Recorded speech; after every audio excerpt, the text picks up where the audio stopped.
வருங்கால தமிழ்நாடு கவர்மெண்ட் அதிகாரிகளுக்கு வணக்கம். இன்னைக்கு நம்ம பார்க்க போகிறது எதை பற்றி அப்படின்னா, இந்திய நாடாளுமன்ற கட்டிடத்தை தான். சரிங்களா? இதை யார் வடிவமைத்தா அப்படின்னா 2 பேர், எட்வின் லுடியன்ஸ் மற்றும் ஹெர்பர்ட் பேக்கர்.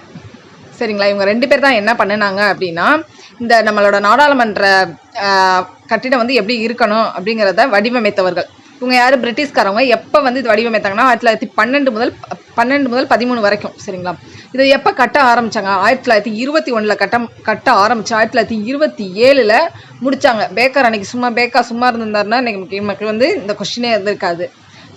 அடுத்தது, நாடாளுமன்றத்தின் 2 அவைகள், ராஜ்யசபா மேலவை, லோக்சபா கீழவை. சரிங்களா? இதை எப்படி ஞாபகம் வச்சுக்கலாம்? ராஜாக்களாக இருந்தால் என்றைக்குமே மேலே தாங்க, லோக்கலாக கீழே இறங்குவேன் அப்படின்னு சொல்லுவாங்க நிறைய பேர். சரிங்களா? லோக்கலாக பேசினா என்ன, கீழே தான் இருக்கும்.